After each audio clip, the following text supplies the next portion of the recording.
presentación de varios porqués del alcance de lo que se puede llegar a hacer. Nosotros desarrollamos en México cierto conocimiento que nos permite diseñar estructuras más seguras, más económicas, más ligeras.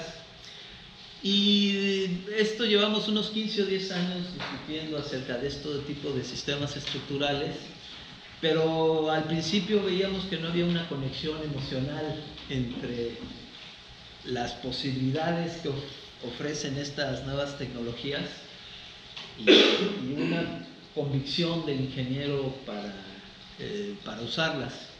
Entonces, poco a poquito fuimos entendiendo que era importante no solo enseñar la tecnología, sino explicar el alcance de la tecnología, por qué es sí conveniente entusiasmarse en cuanto a aprender la tecnología y aprender a usarla y usarla. Entonces, vamos a hablar ahora bastante de qué está sucediendo en el mundo en términos de diseño sismo resistente, qué es lo que estamos haciendo en México y hacia dónde vamos. Hay cosas que pueden llegar a parecer ciencia ficción, pero en realidad no lo son. Les voy platicando cuáles cosas de estas que aparentemente sería imposible de hacer, ya se están haciendo en México. Entonces, esta primera presentación es un poquito una discusión de por qué debemos obsesionarnos por usar estas nuevas tecnologías y por qué debemos obsesionarnos por ampliar, digamos, el acervo de nuestras herramientas técnicas para poder hacer mejores diseños sismo resistentes. Entonces, parte de lo que voy a decir acá, pues ya lo dije la última vez que vine, pero creo que es importante comentarlo, que vamos a estar usando un término acá que es muy importante. No solo es importante para nuestro curso, sino porque hay muchos documentos que vamos a aprender en adelante que van a hacer referencia a este concepto. Entonces vale la pena que lo entendamos. Entonces, pues dice acá que el riesgo sísmico se refiere al riesgo de daño por sismo a un edificio, sistema, un medio construido u otra entidad. Nosotros vamos a usar el concepto de riesgo sísmico para un edificio individual, pero se puede hablar del riesgo sísmico de toda una región geográfica. Dice que el riesgo sísmico puede entenderse desde una perspectiva de gestión como las consecuencias económicas, sociales y ambientales de eventos sísmicos que puedan ocurrir en un ambiente sísmico dado durante un periodo dado de tiempo. Así, yo me voy a concentrar en la parte de esto de las consecuencias. Cada vez que tiembla hay consecuencias y esas consecuencias tienen costos y esos costos pues pueden ser monetarios, pero pues también son sociales y también son ambientales. Entonces, así vamos a entender el riesgo sísmico, como el nivel de consecuencias que hay producto de un temblor. Y esas consecuencias, en realidad, podríamos verlas como que son función de dos cosas en lo fundamental.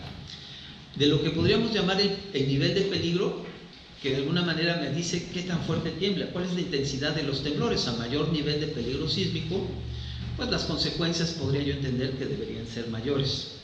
Pero no solo depende del peligro sísmico, sino también depende de la vulnerabilidad de nuestro entorno construido, en este caso de nuestra estructura.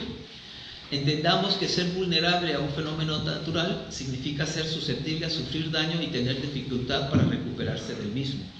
Entonces noten que ser vulnerable implica dos cosas. Primero, que la estructura se daña fácilmente, y segundo, una vez que está dañada, tenemos mucha dificultad para recuperar la operación de la estructura. Noten que entonces no necesariamente el peligro sísmico determina todo lo que suceda, porque puede haber sismos muy intensos, pero si mis estructuras son poco vulnerables, entonces las consecuencias van a ser pocas. México pues es un país muy peligroso desde todas las perspectivas, digamos, de los fenómenos naturales. Y aquí la empresa ERN, Evaluadores de Riesgos Naturales, nos explican que en 40 días de 2017 en México ocurrieron dos terremotos muy intensos, uno de magnitud 8.2 en las costas casi del sureste mexicano y el del 19 de septiembre, que hubo 3 huracanes, el Katia, el Harvey y el Max, y 2 tormentas tropicales, todo en 40 días. Pues México es uno de los países más peligrosos, digamos, desde los fenómenos naturales. Y cuando un país entonces, como México, no puede evitar que una porción importante de su medio construido quede ubicado en zonas expuestas a la ocurrencia de eventos naturales peligrosos, tenemos 2 formas de enfrentar esto para reducir la vulnerabilidad del entorno construido. Una es pues, tener buenos reglamentos de construcciones y cumplirlos, que en México cumplirlos es todo un tema, así como el uso de tecnologías y sistemas estructurales innovadores. Pues nosotros vamos a hablar pues, de esta segunda opción para reducir la vulnerabilidad de nuestro entorno construido. Ahora, normalmente no se dice que yo voy a reducir la vulnerabilidad, no se dice que le voy a quitar algo a las estructuras, sino se trata de plantear esto como una forma de yo aporto, de una forma activa, no como reactiva. Entonces, en lugar de decir que yo quito vulnerabilidad, se dice que yo voy a aportar una propiedad, y esa propiedad la vamos a conocer como resiliencia. Resiliencia, pues es una palabra muy amplia, pero en el ámbito del diseño sismorresistente vamos a entender como resiliencia como la habilidad de un sistema para minimizar el nivel de daño que sufre ante la ocurrencia de una excitación sísmica, o sea, que cueste mucho trabajo dañarlo. Y en caso de que se dañe, noten que hay ese segundo aspecto, de que independientemente de que se dañe, que se pueda recuperar la funcionalidad de la estructura en el tiempo más corto posible. Entonces, que sea muy difícil dañar nuestra estructura, pero si por alguna razón llegara a dañarse, que esa estructura sea fácilmente reparable, de tal manera que pueda ocuparse o recuperar su funcionalidad en el tiempo más corto posible. Hay un ejemplo, vamos a hacer un ejemplo, ¿no? para hablar de lo que es el riesgo. Porque cuando hablamos con nuestros clientes, cuando hablamos con el público general, tenemos que saber explicar ese concepto. Porque no importa qué bien hagamos todo, no importa si desde un punto de vista técnico hagamos todo correctamente, siempre mi estructura puede dañarse y no es mi culpa. Entonces es muy importante que logremos explicar hasta dónde, cuál es nuestro alcance como diseñadores. Entonces para eso vamos a hacer este ejemplo de 2 personas que van a una fiesta, se quedan en la fiesta hasta la madrugada y a las 4 o 5 de la mañana van a regresar a su casa. Una de las 2 personas se la pasó tomando toda la noche y trae un coche muy rápido y pues va a salir a las 5 de la mañana y pues se entiende que va a ir a toda velocidad a su casa y que no va a estar respetando las reglas de tránsito. Esta persona decidió, como sabía que iba a manejar tarde, decidió no tomar nada, se estuvo cuidando durante toda la fiesta. Además trae un coche eléctrico que contamina poco comparado con este. Y entonces esta persona va a regresar con mucho cuidado a su casa, siguiendo todas las reglas de tráfico, respetando el espacio de todos los demás. La cuestión es que esta persona, a pesar de su comportamiento irresponsable, puede llegar bien a su casa. De hecho, lo más probable es que llegue bien. Esta persona, independientemente de que ha hecho todo el esfuerzo porque no suceda nada, puede ser que sufra un accidente. Entonces, las 2 están asociadas a un cierto nivel de riesgo. Esta persona no puede hacer que el riesgo sea 0, independientemente de que haya tomado todas las decisiones correctas. Y lo mismo nos pasa con el ingeniero. Pero sí podemos entender que el nivel de riesgo con la que convive esta persona es diferente al nivel de riesgo con la que convive esta otra. El nivel de riesgo de esta persona es mucho mayor, porque es más probable que le suceda algo, y si sucede algo, ese incidente va a ser mucho más costoso para la persona y para la sociedad que el evento que pueda ocurrir con esta persona. Entonces, se dice que esta persona está conviviendo con un nivel de riesgo residual, que ha minimizado el riesgo a lo más bajo que posiblemente pudiera ser. Ya todo lo demás no depende de ella. Esta persona está conviviendo con un nivel de riesgo mucho más alto. Y lo que nosotros quisiéramos como sociedad es que en todas nuestras actividades fuéramos evolucionando, de que las actividades que desarrollamos fueran pasando de este nivel de riesgo a este nivel mínimo. Y en el ámbito del diseño sismoresistente nos hemos encontrado que podemos hacer, que la forma en que estamos diseñando hoy en día las estructuras está conllevando un nivel de riesgo elevadísimo. Nos estamos comportando literalmente como esta persona.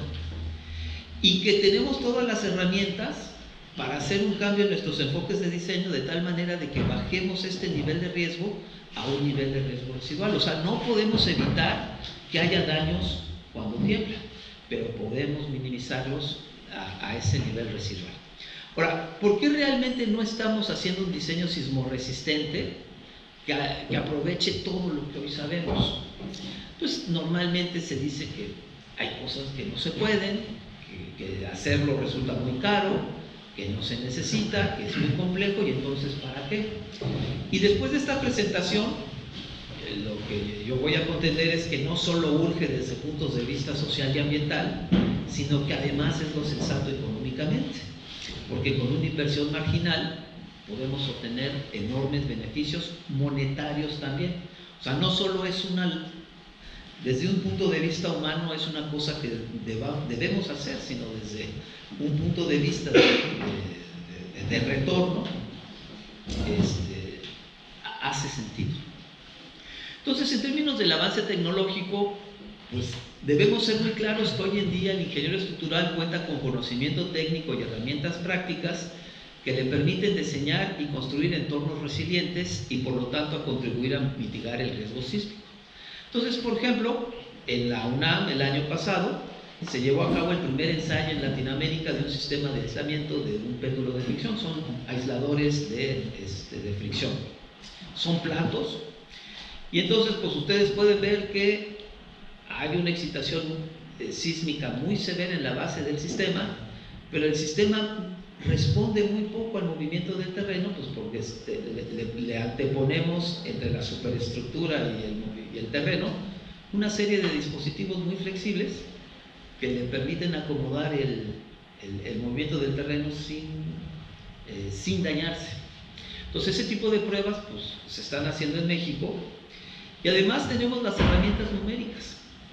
Esto les habló el doctor Edgar Tapia del análisis no lineal, en que nosotros podemos hacer simulaciones numéricas muy refinadas.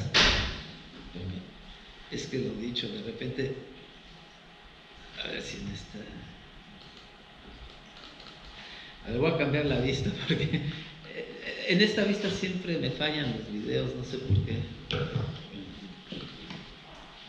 Entonces, en la otra vista sí funciona, ¿no? En esta, que sale más chiquito todo, pero funciona muy bien.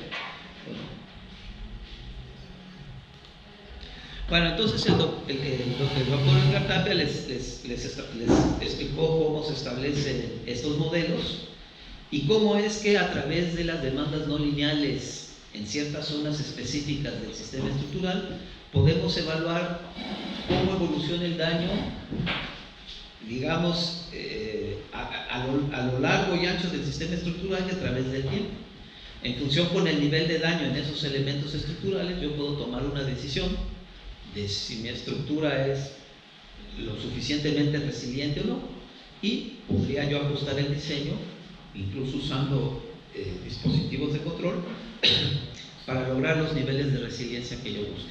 Pero entonces tenemos los cierros que yo llamo, y tenemos el soporte computacional que nos permite usar este tipo de dispositivos y saber si se están alcanzando las metas de resiliencia. Ahora, ¿cómo es que aprendemos en el ámbito de la sismoresistencia? Hay una cosa que vale la pena decir y que hemos aprendido con el tiempo, y es que cuando nosotros diseñamos sistemas estructurales en zonas de alta sismicidad, esos sistemas estructurales tienden a pesar mucho más que si yo diseñara un sistema estructural similar, pero en una zona de baja sismicidad. Entonces, consideremos, por ejemplo, el caso de sistemas estructurales que están estructurados con marcos resistentes a momento. Si yo un marco lo diseño en una zona de alta sismicidad, el puritito marco, no estoy hablando de las losas, de otras cosas que pesan en la estructura, solo los puros marcos. Los marcos pueden pesar de 2 a 3 veces más cuando los diseño en una zona de alta sismicidad que cuando los diseño en una zona de alta sismicidad. Entonces, lo que hemos aprendido es que los marcos resultan ineficientes como sistemas estructurales, y la razón por la cual resultan ineficientes es que les cuesta mucho controlar las deformaciones laterales que el sismo impone en el sistema estructural. Entonces, para ilustrar la ineficiencia de los marcos, saqué esta figura de un artículo. Noten que esta figura se llama prima por altura. Prima es un costo extra.